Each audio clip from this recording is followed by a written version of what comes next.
Oh, we talked about the way we wanted to play, obviously, throughout the week and trained it throughout the week, and Fremantle really just got on top of us. So I'm pleased that the players and coaches were able to maintain the faith, because we could have easily thrown things around quite a bit, and we certainly discussed that.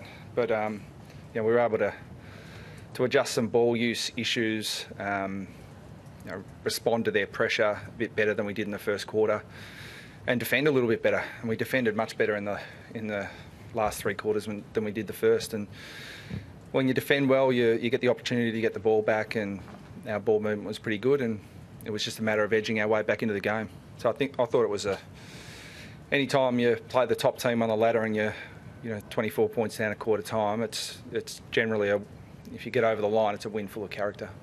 Was there to sort of hold your nerve at quarter time, Brad, to not make dramatic changes? Oh, it wasn't through a shortage of ideas or thoughts or advice from other coaches and players, but we were pretty confident in the way we needed to play. So we were going to persist with that, and then you make changes when you think the game's slipping away from you. I didn't think the game had slipped away at quarter time. We were certainly under pressure, but we still wanted to keep going with the way we planned to play. Was there a maturity about that? Do you think, just in the way they persisted and didn't panic when they did go those four goals down? Oh, absolutely, there is, and I think you look back through history, and we've had some close losses in the past, and I think back to even 2013 when personnel is a little bit different, but the majority of the personnel is still there, and it was a really bitter pill to swallow at the time, but you learn a lot more from your losses generally, and particularly your heartbreaking losses where you had a chance to win and you lose close games. That builds character if you can respond to it. I think our guys since that period of time have generally responded. If we lose a close game now, I'm pretty confident that it's because the opposition's better than us, not because we give it away.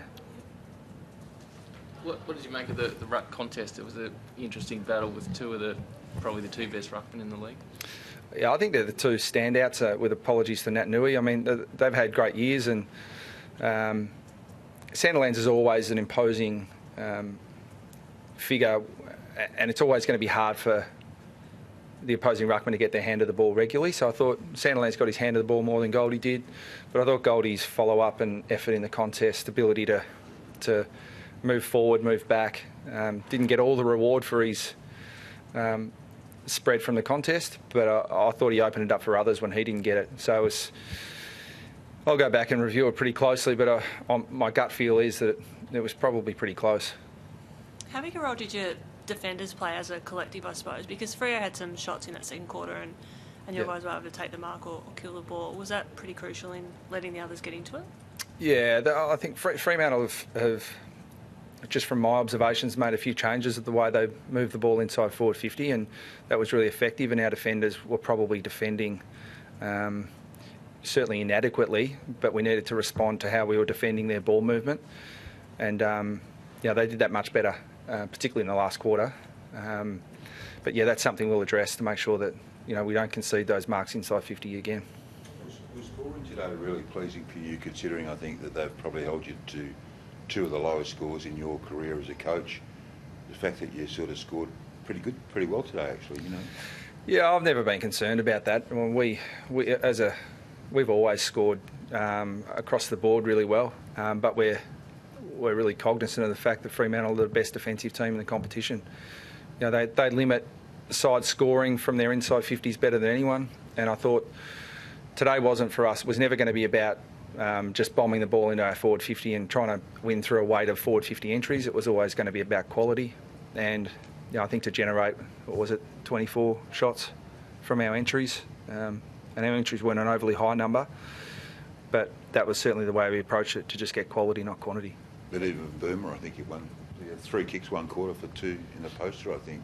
Yeah. That's quality, isn't it, really? Yeah, it is. That's what you're talking about, isn't it? Yeah, no doubt. But, I mean, he's a special player, as we all know, and he kicked some pretty important goals there, throughout the game. But and Freo missed some easy ones. But that's footy. You don't expect to kick everything, and But I thought that it was a close game, and the numbers all reflected that. I know you don't want to individualise, but how significant was Boomer's finishing in that second quarter, just for giving the team some confidence? moments in the net? Oh, well, it was very significant. I mean, when you're getting... I thought Fremantle dominated us in the first 10, 15 minutes of that second quarter. And when we were already under some scoreboard pressure, they upped the pressure again. And we had to absorb that and take our chances going forward. So players, you know, those really class players that Harvey is one, they're really important to you because they don't need a lot of opportunity to hit the scoreboard. Do you feel like you're really starting to gather your momentum now and have that capacity to get even better in the last couple of games? I'm still confident we'll get better because I think that there are elements of our game that have improved.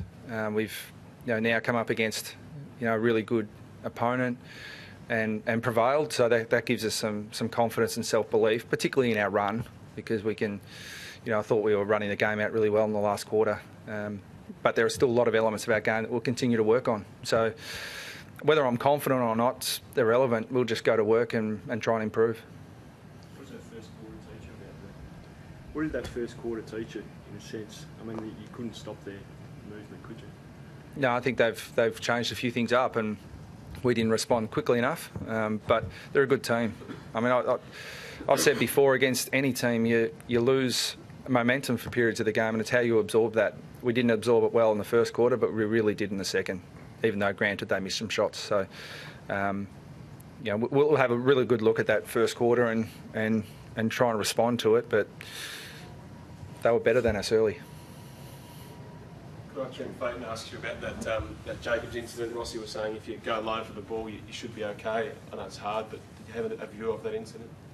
Not really. I mean, I think that it should be... I mean, I'm a player's coach. I think that it's got to be a severe incident for a player to miss a game. My personal view, he's not a malicious player.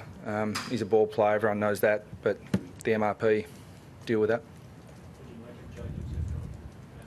Yeah, I thought he rose to the challenge, and Fyfe's regarded as, quite rightly, based on the year he's had, if not the best player in the comp, pretty close to it, and he looked dangerous at times, and Jacobs was able to nullify him at others. So a pretty good contest. Sweet. Thank you.